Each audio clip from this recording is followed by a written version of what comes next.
What's up YouTube? My name is Andres Restrepo and welcome back to my YouTube channel. In today's video, I'm going to be showing you one of my favorite neighborhoods, Potrero Hill. If you stick around until the end, you'll actually see some resident interviews and we'll also check out a couple of properties. Stay tuned and I'll show you around.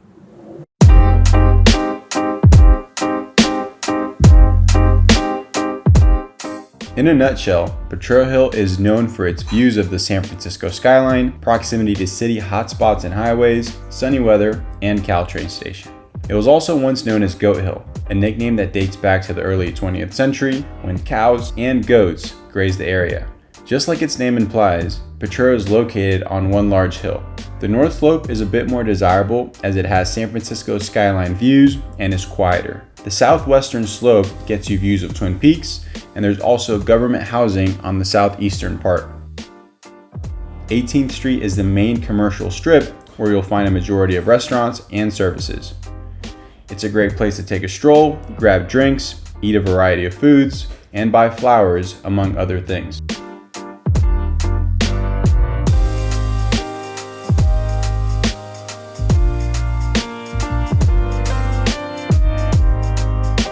So a few fun facts about Potrero Hill is that it's one of the sunniest neighborhoods in all of San Francisco. No matter what the fog is doing, it rarely ever makes it here. Something also that's super cool about the neighborhood is that most of the street names are after states.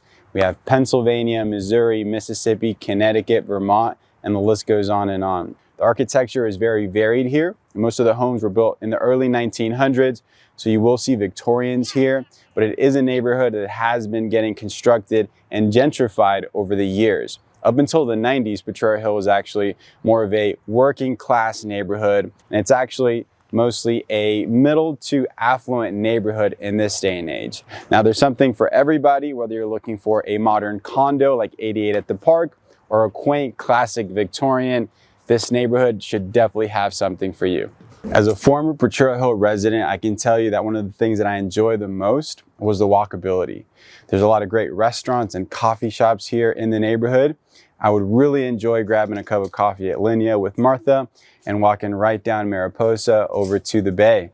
Now, you're also within walking distance to the Chase Center if you're a Warriors fan, and you can also go to Oracle Park if you're trying to watch the Giants knock it out of the park. So there's a lot really going on here. I would encourage you guys to check it out.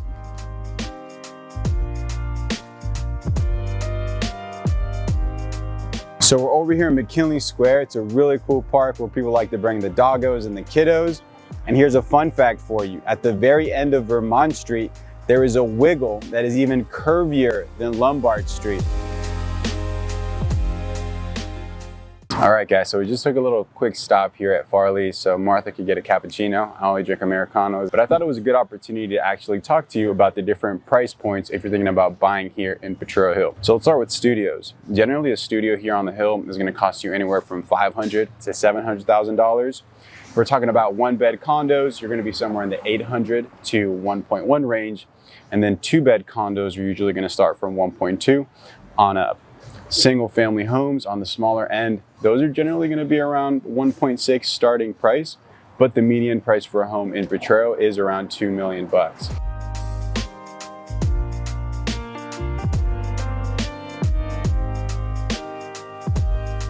What do you like the most about living in Potrero besides the weather? I love the neighborliness of the community here. It's a community that reaches out to you when you come here. Shows you the best places to go and what to enjoy in the neighborhood. Beautiful weather, sunshine 90% of the time, a lot to go do, lots of parks and restaurants, spark social, so I think if you're looking for stuff to do, this is a neighborhood to be in. So I've only lived here about a month, but I'm really enjoying like the views and all the areas I can explore around here, especially the restaurants. Do you wish there was anything different about the neighborhood? Anything that you'd change about it? Oh yeah, I like to see the crime rate goes down, but that's true for the whole city. I wouldn't say so much if it's a not like, but I mean, it's a little bit more challenging to get downtown if you need. So you either need to be willing to take an Uber or be custom with public transit. Typically you'll have to get on BART or a bus. I think it's gotten too expensive, and I'm worried about middle-class people being able to live here. This has always been a middle-class neighborhood. Indeed, it started off as an immigrant neighborhood. The cost has gotten so expensive, even though I'm getting the value of that, I don't like it. Speaking on like restaurants or coffee shops, what's your favorite restaurant in Potrero Hill so far? I guess, yeah, it would be this one right over here. I just Chez don't have Maman. much to go here, so Yeah. Chez Maman is a really good French restaurant. My favorite is Souvla, which just moved in about a week and a half ago. Before, we used to leave Potrero Hill to go get something to eat. Today, people come here. I've been going to Bloom Saloon. It's up on 18th Street. Great local spot to go get a cocktail or go after work. But my favorite is going to be Chez Maman for French food. Got to try the French onion soup. That's my favorite. Every once in a while, I go to the one on 20th Street. I think the name of the little coffee shop on 20th. And Thinker's Cafe? yeah, Thinker's Cafe, nice.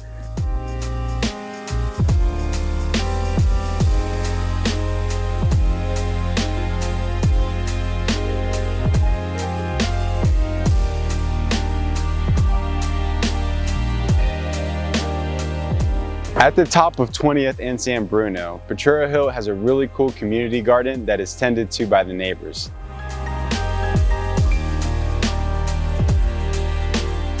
Here's a quick tour of a 2-bed TIC we recently listed in the neighborhood. A prime example of the charm you can find in Potrero Hill. This unit is one of 4 in an Edwardian built in the early 1900s that has been updated recently. Keep watching until the end of the video to see Art Agnos' full interview after the tour.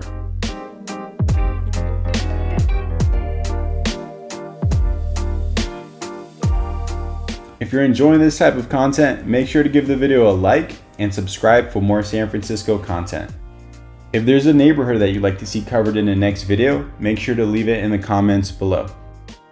If you guys haven't done so already, make sure to check out my video of 88 at the Park. It's a brand new development here in Potrero Hill. As always, if you're finding value from this content, make sure to give the video a like. And if you're looking for an agent that can help you buy or sell anywhere here in the Bay Area, make sure to drop me a DM. Thank you so much for watching, and I'll see you in the next one.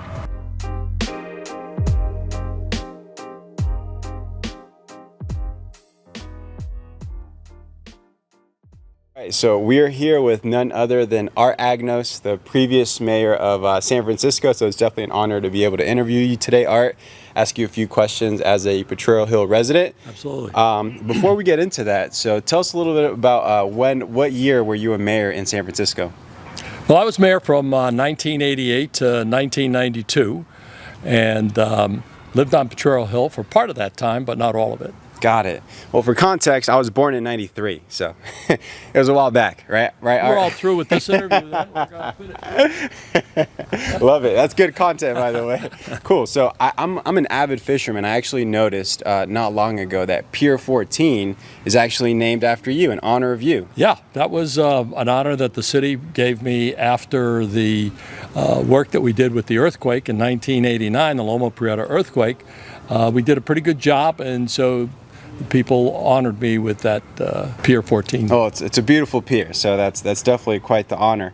So let's just jump right into it. So obviously you've been in San Francisco for many, many years. Why did you decide to settle on Potrero Hill of all places?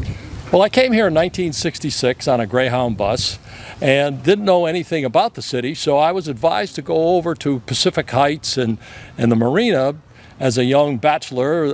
That would be a nice place for me to begin to socialize in San Francisco. So I did it, but I wasn't comfortable with it because it didn't reflect the kind of background that I came from, which was a much more diverse background, and I liked the weather was not the best. So when I asked where I could find more diversity in San Francisco as well as better weather, they said you ought to go try Potrero Hill. I didn't know where it was, but somebody told me where it was, and I came here on the corner of 20th and Connecticut, the old Cicerone Realty.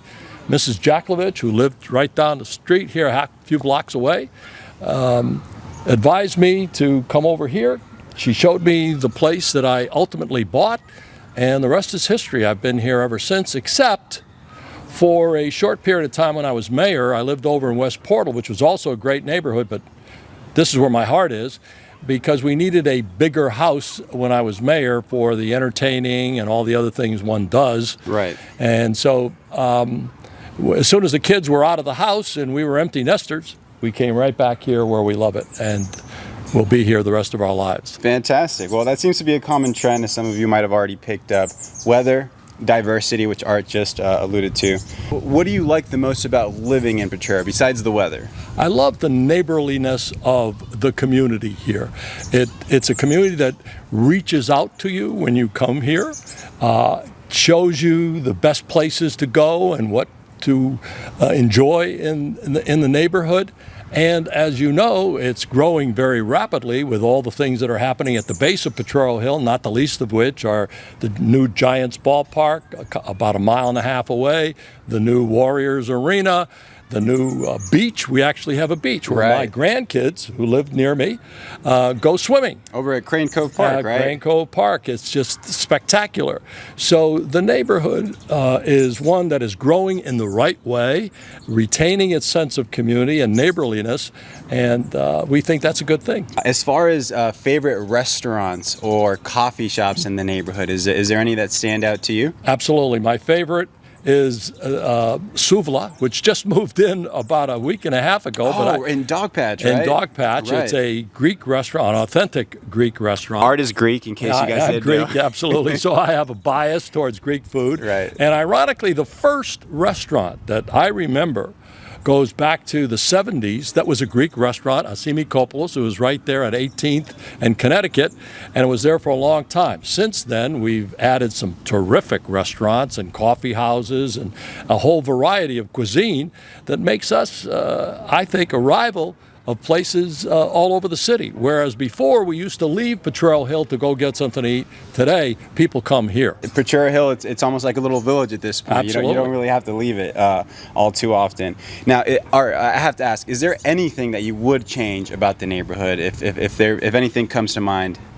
Well, yeah, I think it's gotten too expensive, and I'm worried about middle-class people being able to live here. This has always been a middle-class neighborhood. Indeed, it started off as an immigrant neighborhood. A lot of Russian, Greek, Irish immigrants came here and found working-class homes so that they could work down at the waterfront.